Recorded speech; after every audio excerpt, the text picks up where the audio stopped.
Hey, B here, and I'm going to explain today the online play document for Good Society, a Jane Austen RPG.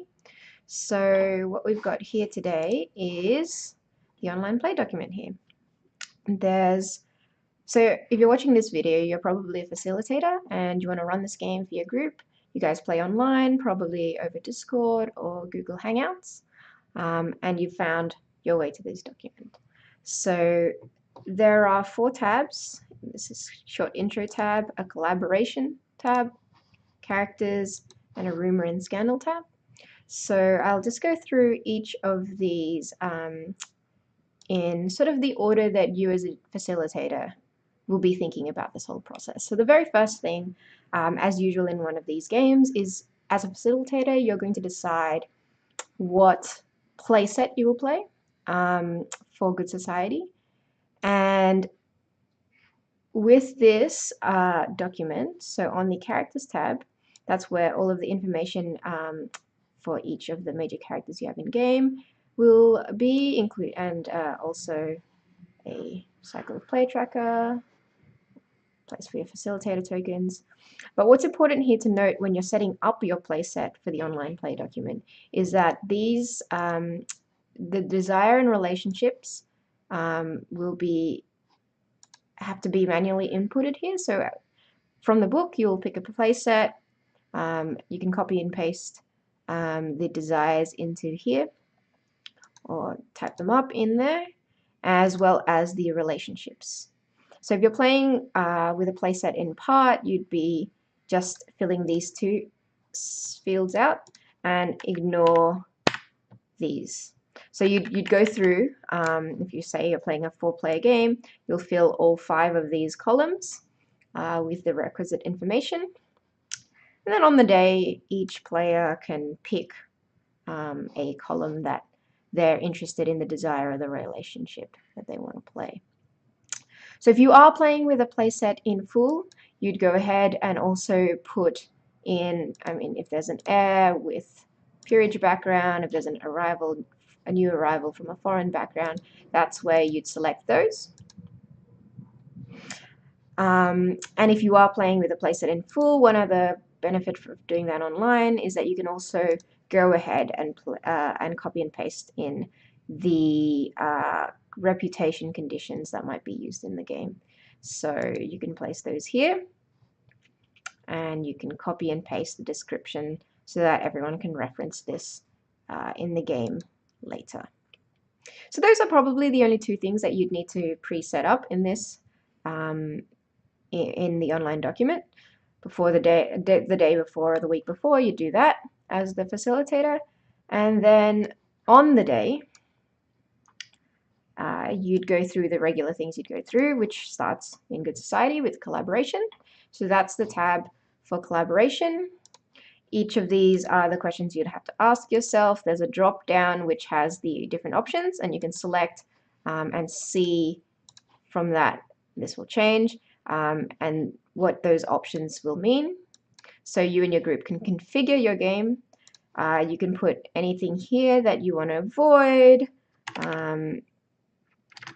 no pandas, or anything you'd love to see, romantic kisses.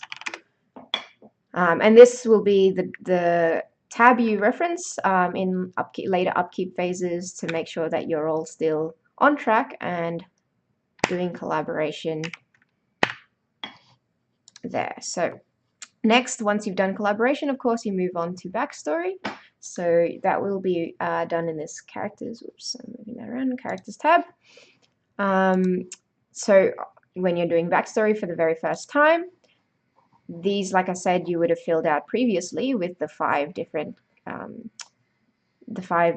characters available in that game, or 4 or 3 or however many you've got plus 1, because there's always a spare. And I often ask, so you can pick the player name and pronouns. So maybe I love this desire, and I'm going to put my name there. You can go through and pick your role, your family backgrounds. You can write any further notes here about your character. You start the game with 1 monologue token, just click and unclick, and 2 resolve tokens here. And there's a handy little question that says, have you monologued the cycle? So if you use your monologue token on someone else and they've monologued, they can click yes, and then it's just a good tracker. So if someone has a monologue that's clear, you don't have to pick them, but it's a good way of keeping track of that. Down here is where your reputation tags will be stored, positive and negative. So at the start of the game, you have initial tags. You can pick those like well connected or willful or whatever it is. You can pop those in there to begin the game. Of course, when you build up to 3, this is a little reminder that you do trigger that condition. So you can click and unclick these. Alright, so that's where the reputation tags will go. I'll note that, and it says this in the intro, you do need the PDF of the game and the play materials to play. So this isn't replacing your character sheet or family role and desires. So you will still need those because not everything is reproduced. Is the stuff that is reproduced is the materials that it would be good for everyone to see about your character. And so for that reason, you actually do still need like a PDF copy of your character role sheet. For example, the reputation criteria aren't reproduced in each of these. Because you know, each player will be referencing those personally and then putting the tags here. So it's important for other players to be able to see the tags so they can use them as play continues. So yeah, so you know, if they do trigger a positive rep or a negative rep, they can click there. For a 3 cycles or lefts game, you don't use the inner conflicts, so those are by default hidden.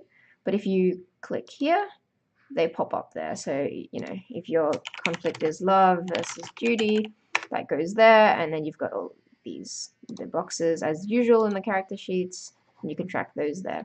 But to begin with, they're not good. They're going to be hidden. They're not here. So they're there if you need them, but if they're not, they're just, you can find the hidden inner conflicts by pressing this. But usually, if you're playing a short game, you won't use that. So moving along, so in Backstory, you create your characters first, and you'll do that as usual, just using this sheet to be able to see what everyone else is doing. Then you'd be creating your connections. So each connection is in this little box here.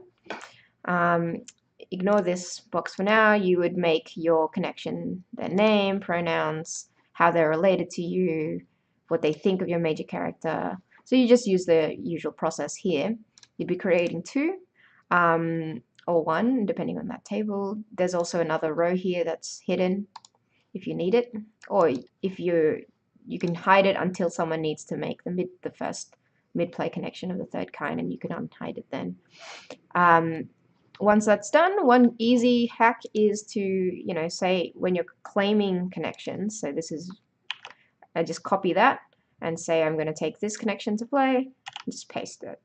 So now it's color-coded, it's very easy and clear to see who's playing what, and which are being played by the facilitator. You can also, you could even grab this facilitator tag up the top there and like place them on the ones the facilitator are playing. And that way you can really, really easily and quickly reference who's playing and who's playing which connection, and you can see at a glance all the connections that's in the game, which is really, really nice. The other thing is obviously you can hide, and you know, often do if you have less, then you just hide the columns that aren't being used so that you just have the information you need to see there. Alright, but for now I'll leave that open. The other thing on this character page is the Facilitator Tokens here, and a reminder to refresh back up to 3 in the upkeep phase. And then of course the cycle of play. They will have the like a summary of what happens in each of these phases, and you can click these and just remind yourself as a facilitator and signaling to your players where in the cycle you are currently. So yeah, so you'd play your novel chapter, you'd play your reputation, then you get to rumor and scandal. You can flick over to this rumor and scandal tab. That's heaps and heaps of space, one of the good things of doing online. And you would put your rumors here.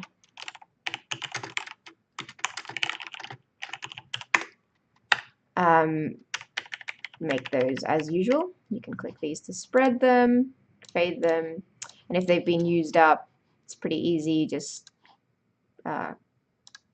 strike them out. Or you can delete them if you're not, if you don't care, but sometimes striking them out is nice because you get a little artifact of play there. You'll get a list of rumors at the end that you can see.